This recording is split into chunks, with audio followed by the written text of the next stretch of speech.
Assalamualaikum warahmatullahi wabarakatuh. Nama saya Angelita, NIM 1925109 dari Manajemen kelas 3C. Mata kuliah Statistik 2. Baiklah, di sini saya akan menjelaskan materi saya, yaitu MC Nemar Test yang biasa disebut dengan uji MC Nemar. Uji MC Nemar digunakan untuk menentukan perubahan-perubahan dalam proporsi bagi sampel-sampel yang berhubungan.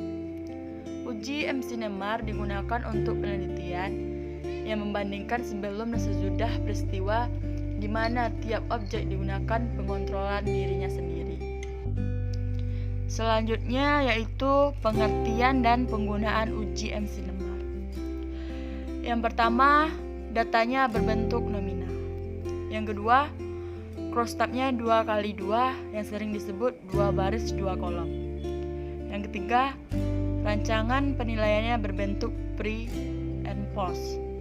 Yang keempat, satu sampel diukur 2 kali. Yang kelima, biasanya desain before dan after.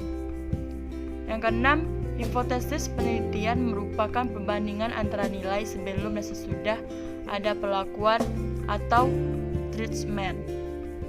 Yang ketujuh, yang terakhir, yaitu bantuan untuk membuktikan adanya perubahan atau tidak setelah diberi intervensi.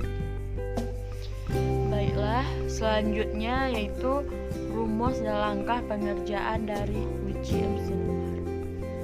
Rumusnya yaitu X pangkat 2 sama dengan A dikurang D dikurang 1 per A ditambah D.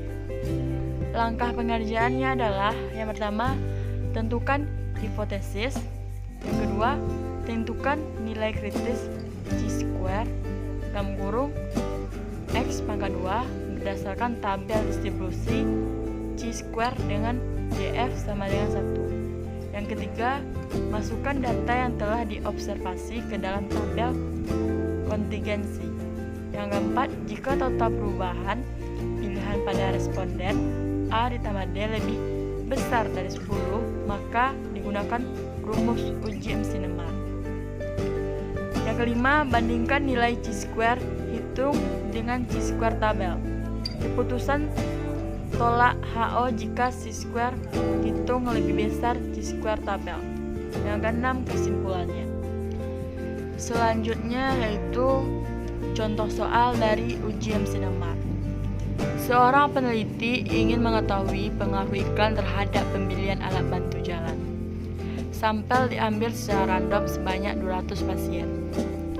Sebelum iklan diluncurkan, terdapat 50 pasien yang membeli alat tersebut dan 150 tidak. Setelah iklan itu diluncurkan, ternyata dari 200 orang tersebut terdapat 125 orang yang membeli dan 75 orang yang tidak. Dari 125 yang membeli tersebut terdiri atas pembeli tetap 40 orang, sehingga yang berubah menjadi membeli yaitu 85 orang. Dari 75 yang tidak membeli, yang tetap 65 dan yang berubah 10 orang. Selanjutnya kita lihat pada tabel. Di situ terdapat sebelum dan sesudah iklan. Sebelum membeli 50, tidak membeli 150. Sesudah iklan 125 sama dengan 40 ditambah 85, 40 tetap dan 85 berubah. 75 sama dengan 65 ditambah 10, 65 tetap dan 10 berubah. Jumlahnya yaitu membeli ditambah dengan tidak membeli, 50 ditambah 150 dan jumlahnya 200. Dan jumlah dari sesudah iklan yaitu 105 ditambah 95. Penyelesaiannya judul pengaruh iklan terhadap penjualan alat bantu jalan. Hipotesis terbagi menjadi dua, yaitu HO, tidak ada pengaruh yang bermakna pemasangan iklan terhadap penjualan alat bantu jalan. HA, ada pengaruh yang bermakna pemasangan iklan terhadap penjualan bantu jalan. Selanjutnya terdapat tabel lagi, yaitu membeli dan tidak membeli.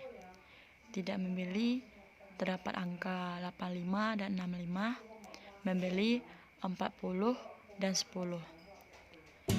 Cara penjelasannya itu X2 sama dengan A dikurang D dikurang 1 per A ditambah D sama dengan 85 dikurang 10 dikurang 1 pangkat 2 per 85 tambah 10, dan hasilnya itu X2 sama dengan 57,6.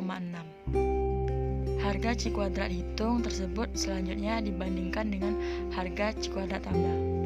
Bila DK sama dengan 1 dan taraf kesalahan 5%, maka C kuadrat tabel sama dengan 3,48. Ketentuannya adalah C kuadrat dihitung lebih kecil daripada tabel, maka HO-nya diterima. C kuadrat dihitung lebih besar daripada tabel, maka HO-nya ditolak. Berdasarkan perhitungan tersebut, maka K kuadrat dihitung lebih besar daripada nilai tabel 57,642, lebih besar daripada 3,48, maka hal ini berarti HO-nya ditolak. Kesimpulannya adalah terdapat perbedaan yang bermakna pemasangan iklan terhadap penjualan alat bantu jalan. Sekian dari saya ucapkan terima kasih. Wassalamualaikum warahmatullahi wabarakatuh.